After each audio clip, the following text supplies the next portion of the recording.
So kia ora, Nisambula Vinaka, Namaste, Assalamu alaikum, Malo Lele, Talofa Noya, and warm Pacific greetings from a not so warm Christchurch where I'm based. It's rainy and a little bit windy, so I'm hoping it's warmer wherever you are. So welcome to the very first webinar of our 2023 webinar series. And before I introduce our esteemed presenter, there's a few housekeeping rules. In true Pacific style, our webinars are quite informal, so we welcome a good talanoa at the end of the presentation. We also have a Facebook page, a Twitter page, and a YouTube account, and a web page. We'll post the recording of the videos, video of this presentation there. If you're not a member, I will post the details of these groups in the chat box so you can become a member. I will also send through on those social media pages details of our next presentation as well. So there's two ways for you to engage with today's session. If you're not feeling confident, you can type your question or comment and I'll read it out for Graham. But we welcome that you unmute yourself at the end of the presentation and ask your question yourself. Finally, during the presentation, if I could request that you have your mics on mute during the presentation. So I'm going to welcome our presenter. So today's webinar is by Dr. Graham Roberts, who's going to be talking about strategic HRH course design following training needs analysis for the WHO HRH focal point in Pacific Island countries. Now, Graham is a citizen of Fiji. He's been involved with Fiji for a long time. I know him from the Fiji School of Medicine. So he's got significant experience working at all levels and especially high levels in Pacific nations, including and Australia, in working with permanent secretaries, writing briefing notes and speeches for ministers, preparing cabinet papers, advising national development committees and regional directors, and preparing health sector consultancy papers for various UN agencies. Now, Graham has academically assisted many senior Pacific Island countries. Health executives achieve master level qualifications in public health. He's currently the course coordinator of the postgrad diploma in health leadership and management at the Solomon Islands National University, which commenced in 2018. Graham's got a long list of accomplishments. Graham, I won't probably read out all of it, but I'm sure Graham's going to talk about quite a bit of what he's been doing in the Pacific, and we're looking forward to your presentation. So Graham, over to you. Thank you, Jalal. That's a good introduction. Thank you. The birds behind me, by the way, are Australian birds, so that's where I am, although those birds were there some months ago. Okay, I'm going to go through a PowerPoint presentation, which is all a bit boring. We don't want to have death by PowerPoint, but I do want to just touch on a few points.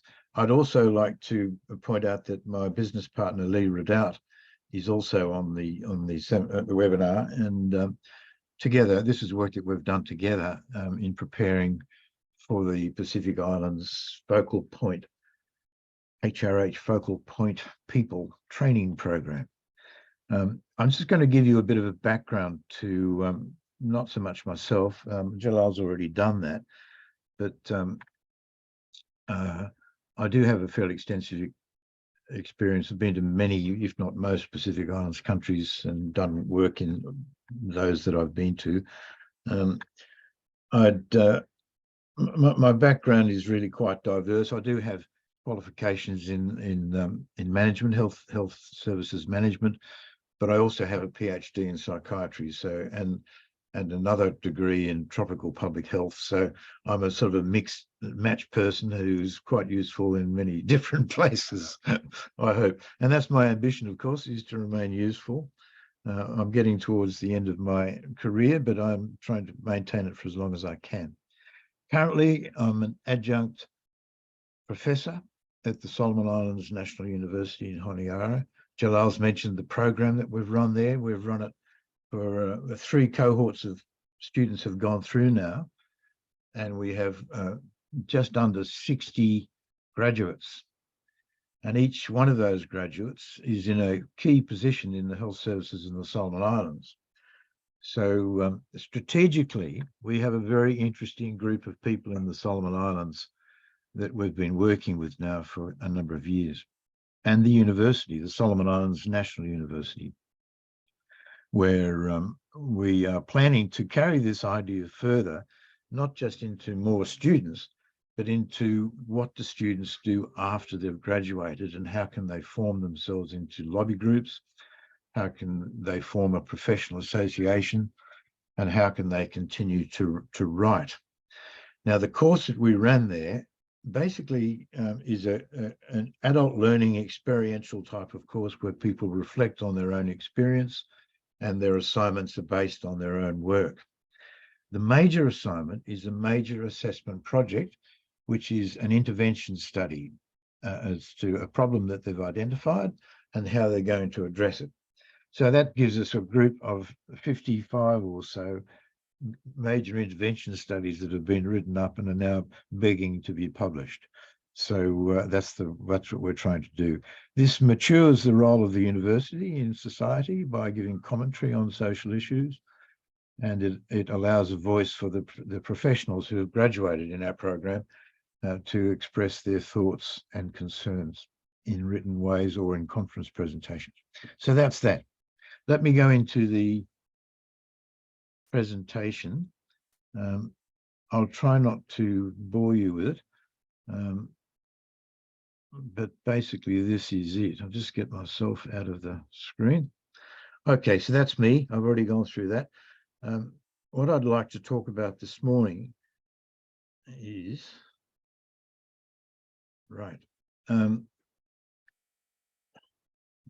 basically where we've come from in a recent exercise that surprised me in a way. I think the background to all of this is that there are, and we acknowledge that there are major issues in health, human resources in the Pacific region, and there have been for a long time, and perhaps they're even getting worse. So there are a number of things that have been suggested. And in 2017, I actually presented a paper to all of the health secretaries of the Pacific Islands countries, suggesting the idea that courses could be standardized and regionalized. It was presented to the heads of health in 2017. I wasn't sure what happened to it after that. I know that it went on, but there is no doubt that in some countries in the region, we're experiencing problems. Numbers of staff, quality of graduates, and deployment to rural and remote areas. Now, if I was to ask anybody how many health professions education courses there are in the Pacific countries, including the French and the American in the North, there's actually over 250 separate courses for health professions educators in the Pacific region. Now, that's at all levels. That's commencing from nursing aides all the way through to postgraduate medicine. But even so, it is a surprisingly large number of programs. I was quite shocked by it, and so were others. Now, I've actually done an inventory of this, and I'm going to be updating that inventory fairly soon. But if anyone wanted to have a look at it, they could ask me for it. As I say, 250 plus. It's basically begging for some sort of standardization, isn't it? Because as people, as programs decline, and they do over years, you see some key personnel resigns or retires, and courses are at risk of sort of declining in their quality unless there's some sort of oversight. So what I was suggesting was that could be a regional role.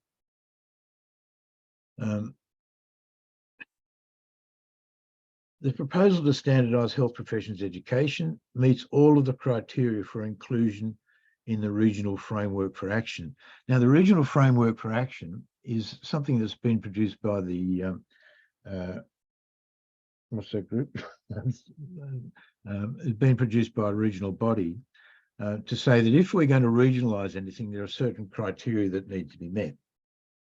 It should establish a shared norm or a standard. Now, we would like to see that there is, in health professions education, a shared norm, and there are shared standards. It should establish a common position on an issue. Well, we would like to have a common position on the quality of health professions education. It should deliver a public good which is regional in scope, and I think we would meet that requirement. It would realise economies of scale. Instead of having lots and lots of different schools around and developing their own curricula, we could have that centralised and have a regional curricula that takes a lot of pressure off curricular development for a start. It should overcome national capacity constraints, and we're seeing that across the Pacific in human resources for health. It should complement national governments where they lack capacity, and there are some that are strong and some that are weak, and that it should facilitate economic or political integration, which is a regional goal, actually, to work together as much as possible. The contribution that health professions education standardisation contributes to the region should be quite clear. It meets all of the criteria. So that was the argument we put up. So the concepts that were expressed in that paper were taken by Michelle Rumsey from the UTS to the Pacific Health Ministers meeting, which is one step up from the heads of health, which is the permanent secretaries. And they've endorsed the idea, commencing with the nursing profession. Now, as I said, I sometimes lose track of what I've done, but I was in Manila just a week or so ago and met with Michelle, and she told me the progress that has been made on this. So when I went to Manila, it was last week, or the week before, it was to discuss a new regional framework for human resources for health. Now, there is no doubt that when you try to write a regional or a global document, it's very difficult for countries and smaller countries to see its relevance other than in a global sense. So that became one of the issues that was discussed at this meeting. There was a group of us there from all over the Western Pacific region and Japan, and Salote was there from Tonga, and it was a good group of people. And we were able to discuss what they're working on to create a new draft. And these are the sorts of questions that they wanted to address in the meeting. Who are the future health and care workforce, and what will they look like? Now, I made the point that only part of care is delivered by the health services.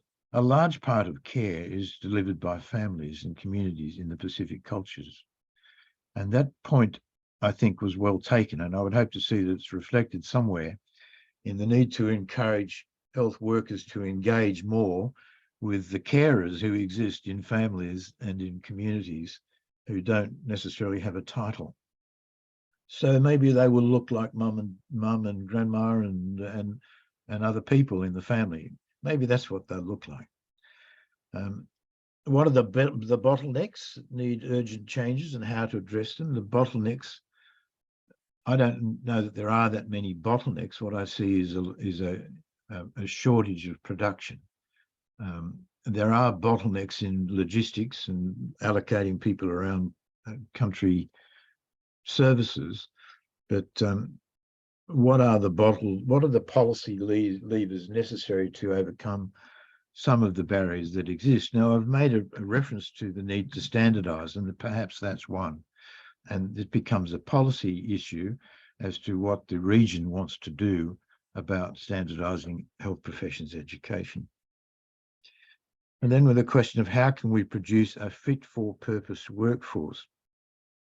Interestingly enough, there was a bit of a reaction to the terminology, fit for purpose, because clearly we don't know what the full purpose is. We know what the purpose of the technical side of the workforce is, but there are other purposes that are not quite so clear in culture.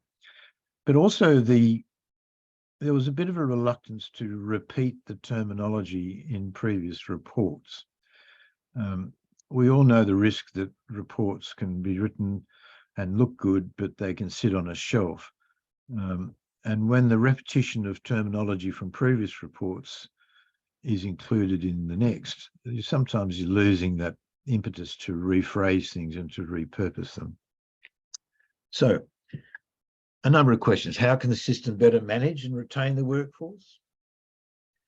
Provide them with jobs and optimize their performance. These are performance measures. How can the health workforce transform and remain relevant? Big question. What do we want to transform into? What are the HRH institutional and governance requirements to enable policy changes? How can health systems mobilize the financial resources? And how can we effectively monitor? So these are the sorts of questions that were discussed at the meeting.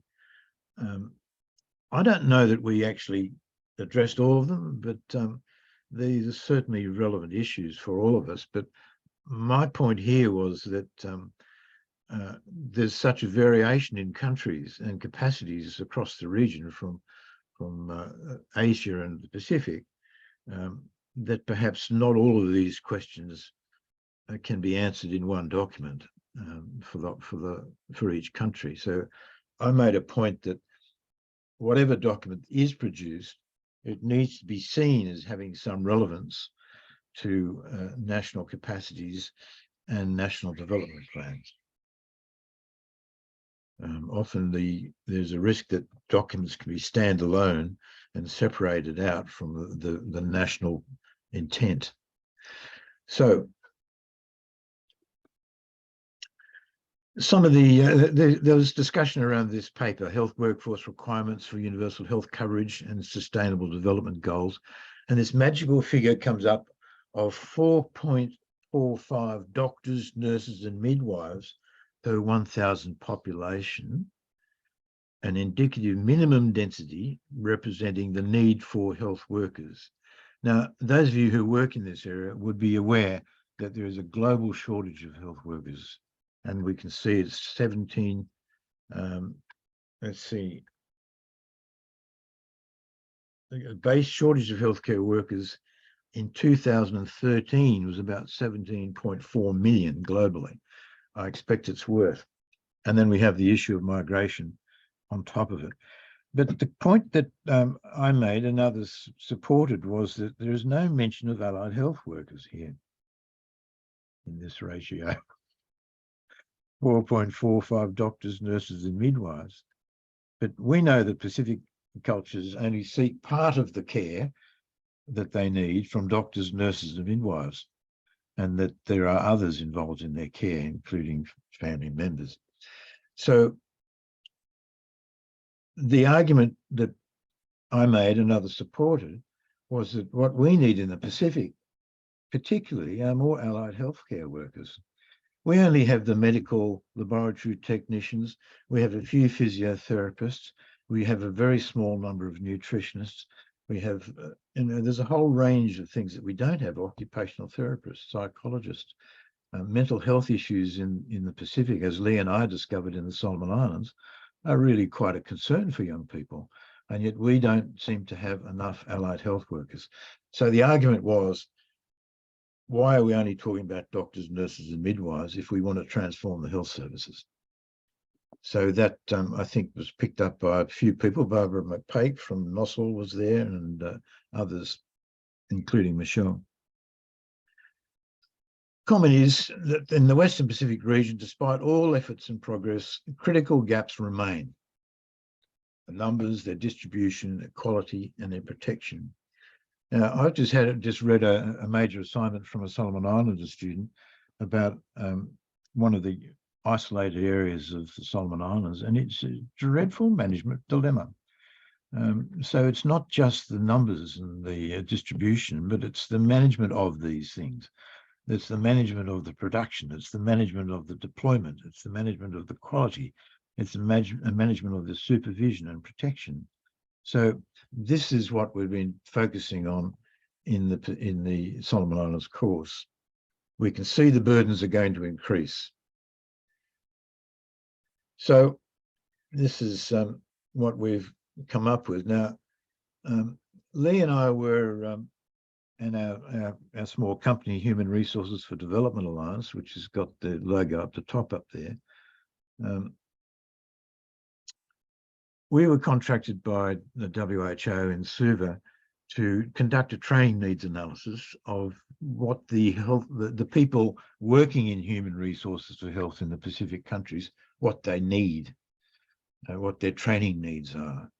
And in order to do that, we conducted a survey and to determine people's perceived competencies of working in certain areas. And we also interviewed HRH managers around the region to determine what they see as being the priority issues. Now, the key word in this title here is strategic. A lot of HRH workers are operational.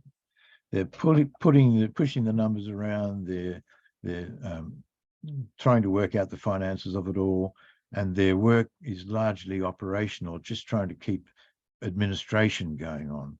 To have a strategic vision of what a country might need for its health workforce is another level altogether. So this is the point, a strategic human resources for health program for the people who are working in that area in Pacific countries. So in our literature review, we cited the Health Ministers meeting of 2017, which indicated that in most Pacific countries, the units managing HRH are critically weak. And there's a gaps in policy and local implementation, and it's a serious issue. So the health ministers have recognised the need to strengthen human resources for health management units. And in the meeting in 2017, they committed to strengthen health workforce management. So this is not just coming from us, this is coming from the bosses. This is coming from the health ministers. Okay, and then the WHO Global Strategy recommends to build the capacity of institutions at subnational and national level for effective policy stewardship. Now, policy stewardship is more than just policy administration. And that's the strategic flavour that we're going to add to this, is that administration is one thing, stewardship, leadership and governance are the issues that need to be addressed.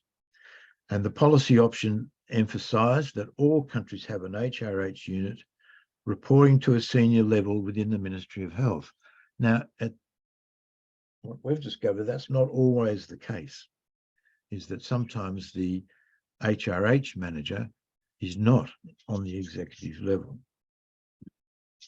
So such an HRH unit should have the capacity, responsibility, financing and accountability for a standard set of core functions of HRH policy, planning, governance, data management and reporting. Now, data management came up as being an interesting one as well, because it's quite surprising to me that when I first went to Fiji many, many years ago, the people working in the Department of Health were largely only educated through the Public Service Commissions. Nowadays, things have changed, and we've got a lot of people in the Departments of Public Health with degrees and postgraduate degrees working in administrative and management roles. So that's changed. So there is a capacity there to do more in data management and reporting and strategic vision. So we conducted a literature review. We looked at, we contacted Geneva about their health management competencies publication, which is only just recently being released. Jalal, you might like to look that one up. Unless you found it already. And then we're out in the Kingdom of Tonga a little while ago with Salote virtually, and we got a much closer understanding. We've worked in Tonga before, and sort of there were a number of issues that came up there that were of interest. Manager interviews, we rang up and talked to certain managers around the Pacific Islands countries, and we were trying to determine what they perceive as constraints and limitations. Then we did a survey in the SurveyMonkey, and we trialed it with a few people, and then we eventually got it to 40 people across the PICs who could potentially be participants. We got a total of 24 responses. People who were really at the workface were the ones who responded mainly. We got quite a lot of responses from Vanuatu, 3 or 4 or 5, because they have decentralized their HRH management into the provinces, which is an interesting idea in itself. So the relationship with the Public Service Commission is interesting, because the public service is basically the boss of the HRH. They make sure that people are complying with all of their requirements. But the powers that are delegated to permanent secretaries are of interest. They're in the areas of direction and control of staff in functions that conform to the rules of the PSC. So it's important to realise that that's a delegated function. That's something given to the PSC, to the permanent secretaries, and that they can then delegate that to their HRH managers and executive, the direction and control of staff. Now, that's a big issue. So the direction and the control is not PSC, it's the ministry. And that includes policy development on deployment needs, performance management, succession planning, selection for appointment, and these are the strategic functions. Now, generally what happens when a national strategic health plan is written is that it is taken to Cabinet and it is approved. And within Cabinet is, of course, the Public Service Commission representatives. So it's quite reasonable for a permanent secretary to create plans and policies in these strategic areas, not to leave it up to the PSC. Okay, issues that arose across the discussions included the following: performance management. You know, this is something that has to be done. It's a very sensitive thing for a lot of people. It's requires an environment, and it requires the skills to discuss sensitive issues. Now, this is often not done, and that's all sorts of reasons in the Pacific for why these things may not be done, such as age. Perhaps the person we want to discipline is older than I am. And the skills to discuss sensitive issues is something that is quite critical to be able to perform this function. So it's often postponed, avoided, or may result in a dispute. Succession planning and appointments. These sorts of dealing with these, sorry, just let me go back there. Where was I? Yeah, succession planning and appointments. There's a lot of tension out there in the workforce, failure to be promoted. People leave because of failure to process applications. They may sit for ages. They may be waiting for a performance discussion for a considerable period of time and eventually give up. And then the capacity to present important information to executives is limited by analytical capacity.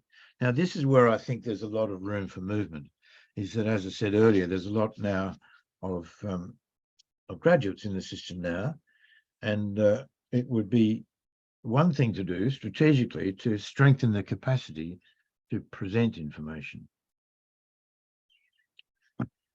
It's something that is missing in a way because of the relationships between finance systems and HR systems are sometimes a bit blurry. And there's also a bit of fungibility, or the ability to move budgets around to meet overall budget requirements, that confuse the system. But there's still a lot to be done on presenting data about who we need and how we might get them. Okay, I've made the point that some of the HRH managers are not on the exec committee. Deployment to rural areas is commonly difficult. We've heard about the housing conditions, the social factors of schooling, and people. There are many people in Honiara whose actual position is in the province. That's true for Papua New Guinea as well. I remember once going into the provincial health office in Mount Hagen, and it was packed full of people sharing desks, but their jobs weren't actually in that office. So for all sorts of reasons that need to be managed in order for staff to take up some of these rural positions. The impression gained from the managers was one of powerlessness to create conditions that may reduce the outflow of health staff. Now, that's quite a profound thing to say, really, that they are powerless to create the conditions. In Vanuatu, I noticed that there were actually a lot of nurses in the community who had previously worked for the Department of Health, but had left because of the conditions of work, and they'd set up other businesses and done other things. So the powerlessness of the managers seems to me to be something that needs to be addressed. Maybe they don't realize they have power. Maybe they haven't had creative solutions. Maybe they need to conference these issues and work them through a bit more carefully. Findings from the survey of the 24 who replied. Sorry, let me go back. Oh gosh, I've done it again. I'll go back a bit. Sorry, excuse me. Here we go. Right. Okay. The broad competency areas are down on the left, and the specific sub-competencies are where low confidence was indicated. So governance and stewardship we talked about. The ability to develop systems for HRH decision-making in a system with competing stakeholders. Applying principles of accountability. So these are the areas where people felt low confidence in the survey. Applying principles of accountability, equity, and social responsibility.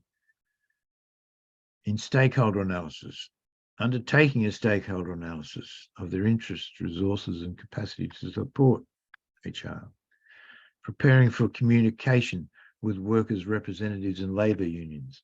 There's not a lot of that happening in the Pacific, but it's coming, and it certainly happened before, where the labour unions, the nursing unions, for instance, may have issues that aren't being addressed, and we have heard of nursing strikes in the Pacific in the past. Identifying the potential for collaboration with the private sector is not something that they're doing much of. In policy development, conducting health workforce task analysis, whatever approach. The favoured one for WHO is the WISN system.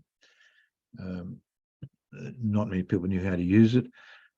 Identifying policy and process issues contributing to HR, staffing gaps, and deployment delays. Now, this is a big one. What do you do when you've got it? Let me give an example. I've got a provincial health director who recently returned from an overseas medical training program, who was appointed regional health director to a very remote, one of the most remote spots in the Solomon Islands, but he never has actually been there. His job's in Honiara. His job is in a remote location, but his chair is in Honiara because of social reasons.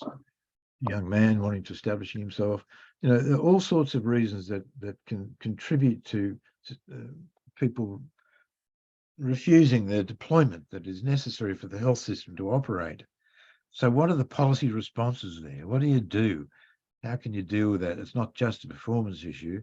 It may be a policy issue. And it's a major issue. It's a major issue. All across the Pacific, there are people who should be in a remote place, and they're actually not. Education and training. Identifying the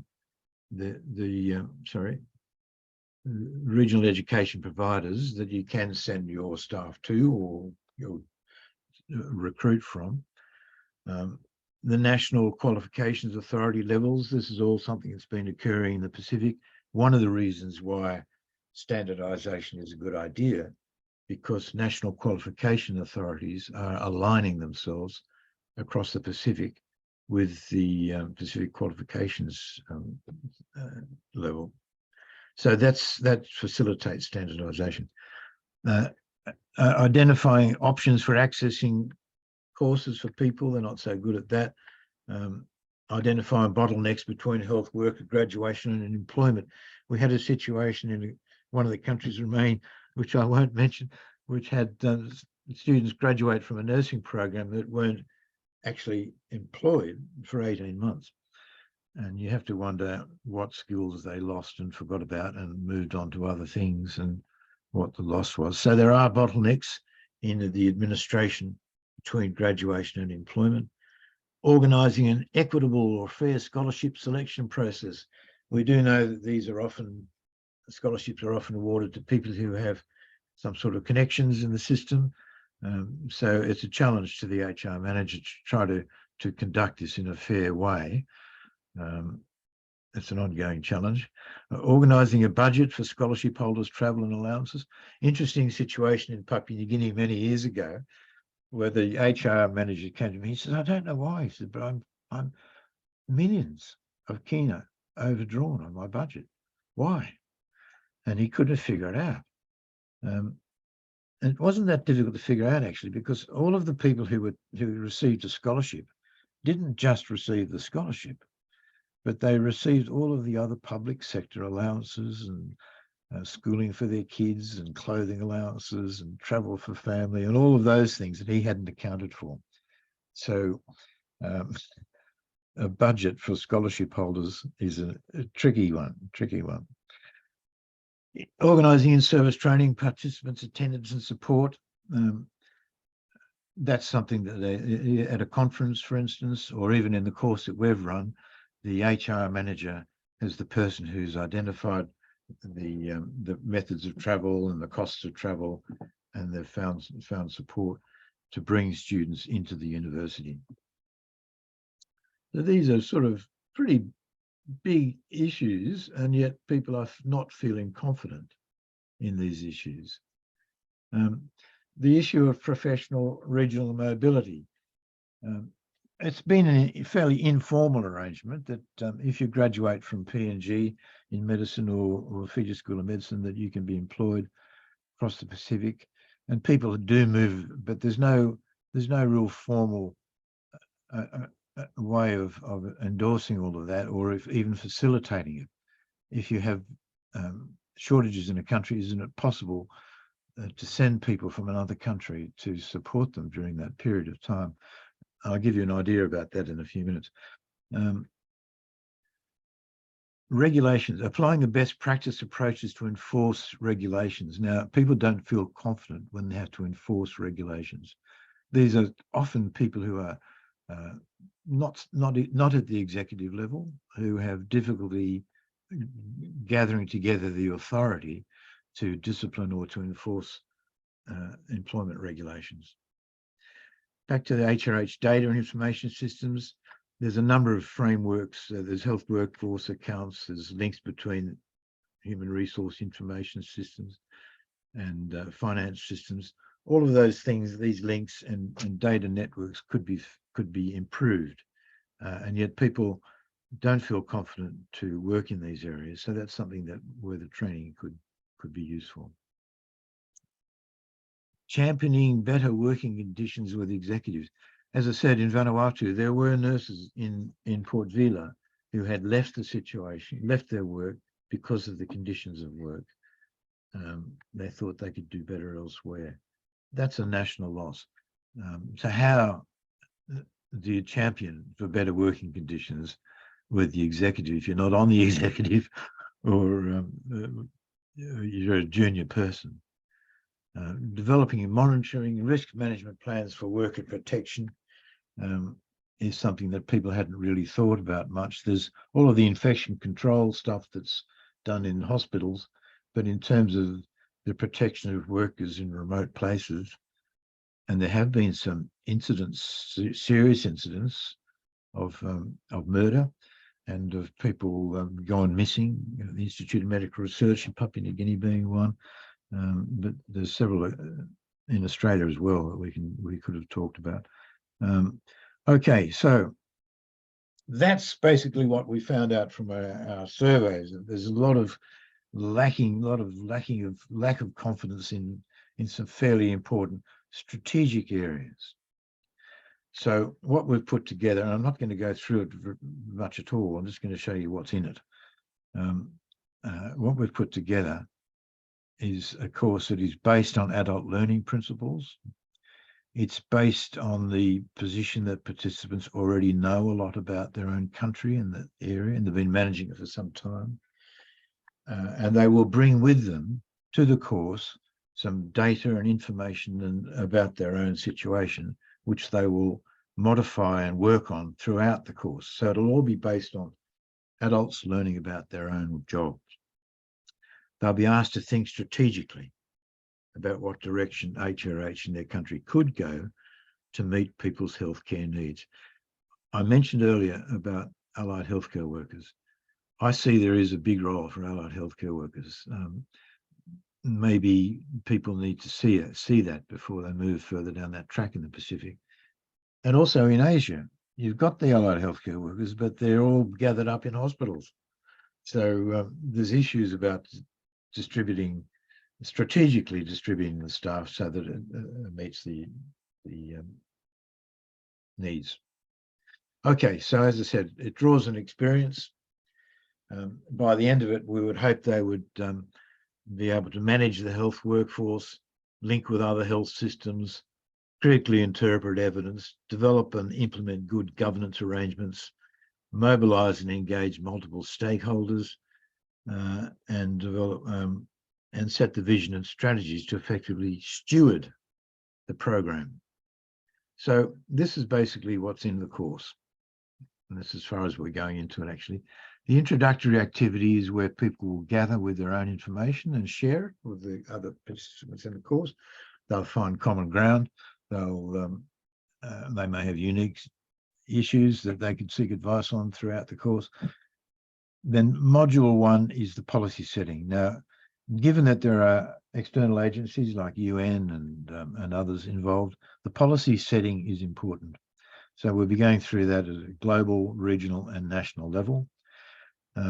We'll be talking about governance and stakeholder analysis and how to address these issues. We'll be looking at the health labour market and now to analyse the health labour market. Who's coming, who's going, who's migrating, where are the graduates we can grab, those sorts of issues. And then module 4, the analysis, extraction and presentation of HRH information. Now, this is something I'll stress that needs to be strengthened. Without the information, policy doesn't change. Policy needs to have evidence, and evidence is some of the things that these people can produce. We will talk about the issue of performance management and the difficult role that they have of discipline and selection and implementing policy in the performance of staff. We'll talk about the human resources health training issues in the region and globally, which have expanded. And then we'll be having a final activity where they'll be able to wrap up some of this information and make sure that it is relevant to their own country and their own situation. And from there, to discuss amongst themselves and to create a network. And I think networking is very, very important. And this is what we're discovering in the Solomon Islands as well. As I say, we've had 3 cohorts of graduates. The networking amongst them is good. It can be strengthened, and we need to stimulate that. So that's what's going to be in the course. We haven't run it yet. We actually haven't got a lot of we've spelled it out in terms of what the requirements are and how it's going to be presented. We still have a bit of work to do, and I'll be discussing that in Suva with WHO next week or the week after. So that's where we are. So The solutions are needed, and they can probably come from all sorts of areas, probably from the staff themselves. A couple of years ago, I put up a solution that might have addressed some of the issues. It's still an idea, and I'll just show it to you to see what you think of it. What I was suggesting was, if you go from the bottom up, that there's a pool of graduates, and some of them go directly into their home country service, and they'll attain 5 years of work experience. Now, some of those people leave the system, like they did in Vanuatu. Some people migrate, and they may stay in health sectors.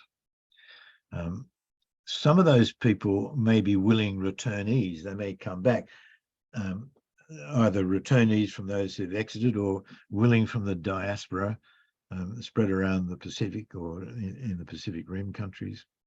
They may be willing to do a term or two back in their home country. Now, we're finding that's happening in Fiji, in Tonga, and various other places where we do have some people who come back at the stage of retirement, as they want to retire in their home country. How do we engage those people? How can we engage those people a bit earlier? And how can we engage younger people who may be willing to come back to join into a deployable regional HRH pool that would require a secretariat and that would be able to support the various countries that joined up. So this is just an idea.